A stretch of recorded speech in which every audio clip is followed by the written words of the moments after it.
absolute certainty about who we are and the rules for engaging in life.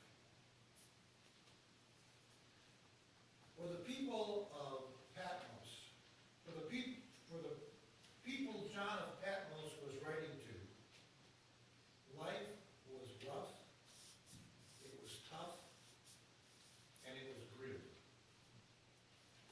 Rome ruled with brutality. Jesus was not the only crucifixion. Brutality was their weapon, and it produced fear. Fear among the people was rampant. Life was not good. And all they had to look forward to was death at the end. Believers in Jesus needed hope to survive. And so this John gave him a vision of heaven to pull them forward and to make their life a little better. Now, many of our hymns try to do the very same thing. One day, we will all meet with those saints who from their labors rest, as we just sang. One day, we will gather at the river of eternal life. And of course, we all want to be in that number when the saints go marching in. Many of the songs we sing and the hymns that we sing deliver the same message of John, pulling us forward with hope. These images make us, lift us from the sadnesses of life and make us face each new day with a sense of joyful expectation. And you know, the worse our lives are at the moment, the more we need that kind of hope. I like the words of the first lesson. I think John's vision is a nice one. It's not mine, however. I like the no more sadness part. I like the perfect climate part. Yeah, Boulder likes perfect weather. But for eternity, I want to be doing more than standing in one spot waving a palm branch. Will you? Our friend, Dr. Harold Schautenhofen, spent a few days with us this week. This past summer, he spent 5 weeks in Romania helping to rebuild and restore a church that was built in the 1400s around the time of the Reformation. While he was there, the Wartburg College Choir, Wartburg is one of our Lutheran colleges, the Wartburg College Choir came to give this concert in a huge cathedral. For the concert, the choir was assembled all up in the front of the church, and the director stood down in the center and led them in their singing, which is all a cappella. They do not use musical instruments, organ, piano, guitar, nothing. It's all you hear are the voices of the choir.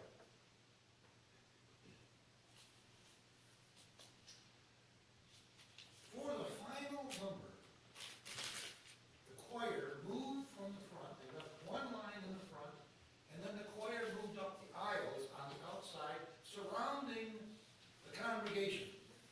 So you had choir this row, choir down there, choir here, and the leader in the center. And the selection was called Just Give Me Jesus. The music was beautiful, is beautiful. Starts soft and gentle, sweet. And then it grew louder in intensity. And then finished softly, almost with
someone affirms me. Languages of love. When I read that second lesson, I got affirmed again. You know, from my youngest memories, I have known that I was a child of God. My mom, my Sunday school teachers, my aunts and uncles, all reassured me of that news and seemed to see something in me that reinforced the idea that God had his eye on me. Which probably helped keep me out of trouble. If, as parents, we can do one thing right, it is to help our children develop healthy self-images. You know, it takes courage and confidence to live a full life. And those who have those qualities stand a better chance at it. We were in the potato factory, what do they call it? Potato warehouse. They have a bunch of those funny signs. Those real funny signs that have some truth. One says, life is difficult. No, life is hard. Harder if you're stupid.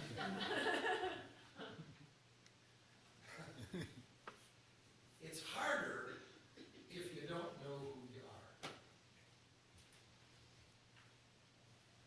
Children of God, children of the Heavenly Father, someone God cares about.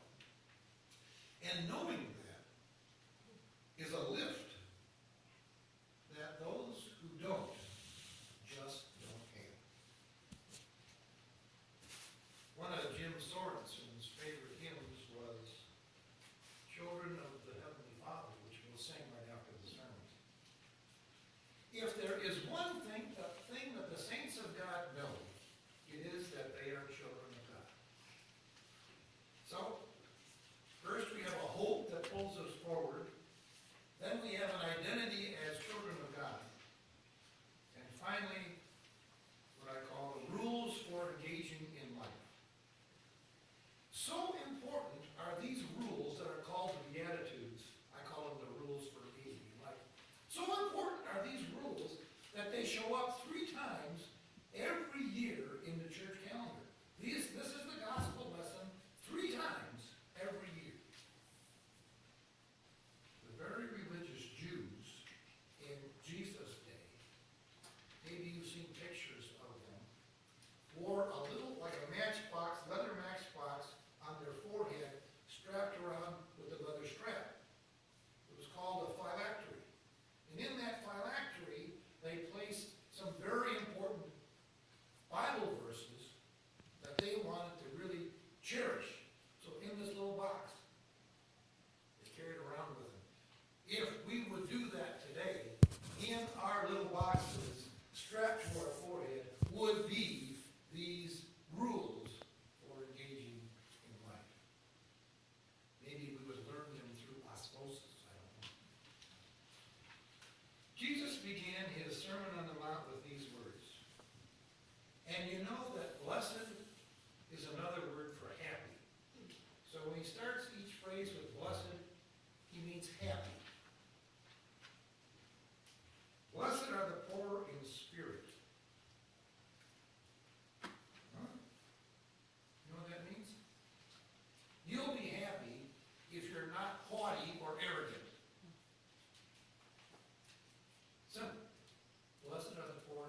those who are steady, those who have the demeanor of a emergency room doctor.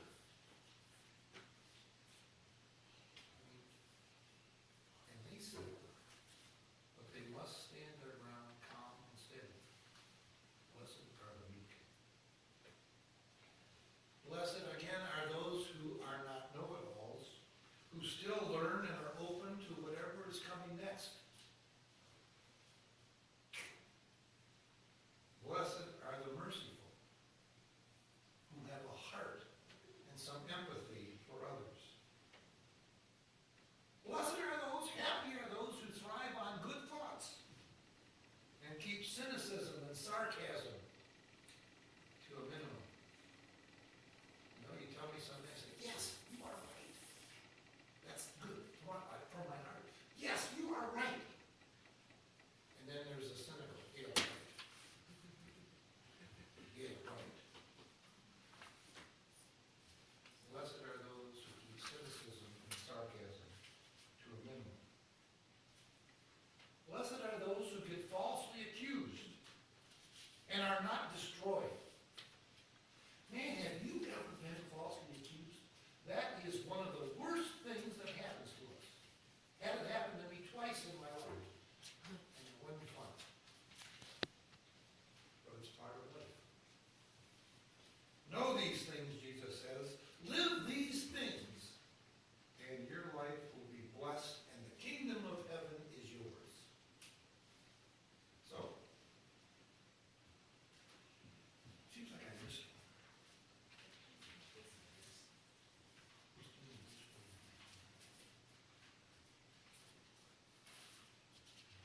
Blessed are those who get hurt helping others or pursuing